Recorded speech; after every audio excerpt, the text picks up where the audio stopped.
ভাইয়া, তুমি এখানে কাঁদছো কেন? বোকা মেয়ে, হাজবেন্ডকে কেউ ভাইয়া বলে ডাকে? আসলে তোমাকে তো সে ছোটবেলা থেকে ভাইয়া বলে ডেকে আসছি, পুরানো অভ্যাস। কিন্তু তুমি কাঁদছো কেন? তার আমার কথা মনে পড়েছে? আমার বাবা মা আমার সাথেই থাকে, পাশের রুমে আছে। আমি না তোমাকে কাঁদতে দেখে একদম সব উল্টাপাল্টা করে ফেলেছি ভাইয়া। ভাইয়া না, তোমাকে আমি কি বলে ডাকবো? জচ্চর, বিশ্বাসঘাতক, প্রতারক। তোমাকে আমি এসব নামে কেন ডাকতে যাবো? আমার একটা গার্লফ্রেন্ড আছে। তোমরা আমাকে কেন বিয়ে করলে? বাবার ভয়, বাবাকে ভীষণ ভয় পাই, তাই না করতে পারিনি। আসলে ও কোনোভাবে জানতে পেরেছে যে আমার বিয়ে হয়ে যাচ্ছে। ও সহ্য করতে না পেরে আমাকে ফোন দিয়েছিল।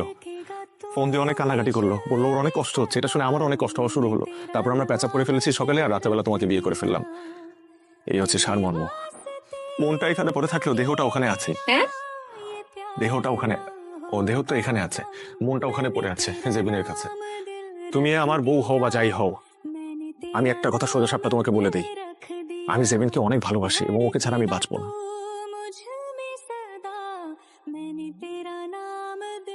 বিয়ের পর সুখের একটা সংসার হবে, কিন্তু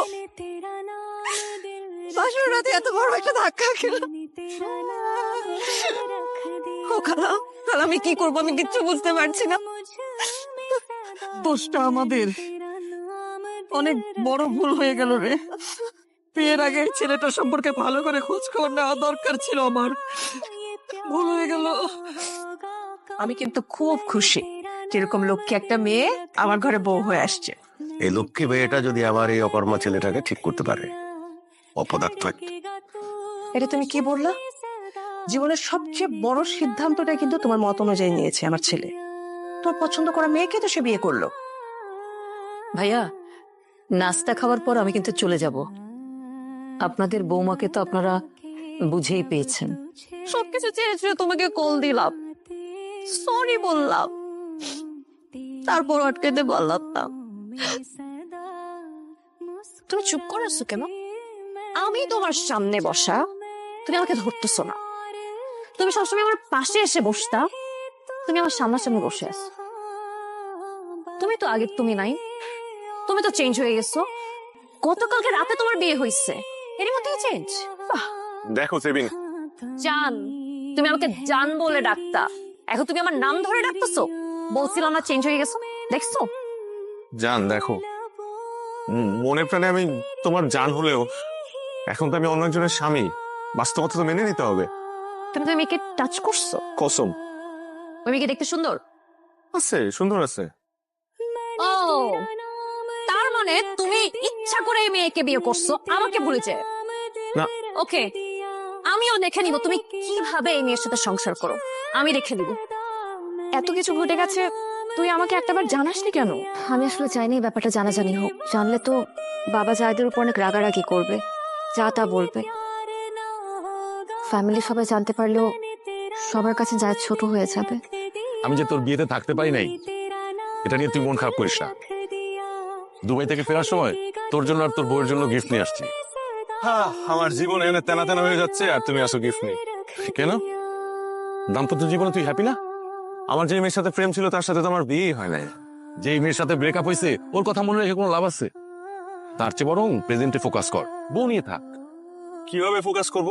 যে মেয়ের সাথে আমার প্রেম ছিল তার সাথে তো এখন আমার ব্রেকআপই হয় নাই। তার মানে তুমি দুই নৌকার পানি একসাথে খাইতেছো। আমি একটা সিদ্ধান্ত নিয়েছি। কি সিদ্ধান্ত? আমি দেশের বাইরে চলে যাব। যাও। কয়দিনের জন্য যাচ্ছ? একেবারেই চলে যাব, এই বাড়ি ছেড়ে, দেশ ছেড়ে, তোমাকে ছেড়ে। তো কেন? সেটার তো তোমার ভালো জানার কথা। এই প্রশ্নটা আমাকে না করে নিজেকে করো।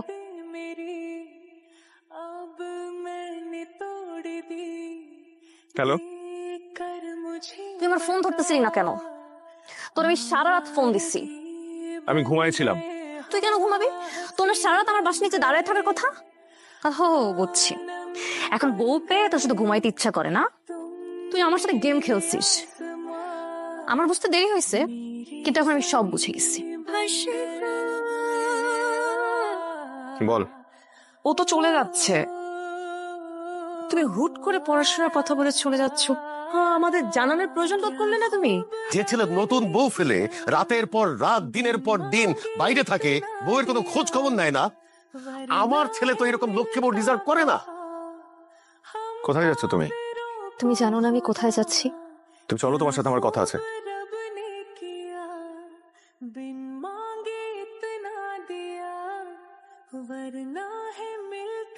আই এম সরি, তোমার ভুল হয়ে গেছে। আমি মানুষ চিনতে ভুল করেছি। মানুষ চিনতে তো তোমার কোনো ভুল হয়নি, ভুল আমার হয়েছে। আমি যে কেন তোমাকে বিয়ে করতে রাজি হয়েছি। প্লিজ আমাকে ক্ষমা করে দাও প্লিজ। আর মানুষ মহৎ হয় তখন যখন সে মাফ করতে পারে।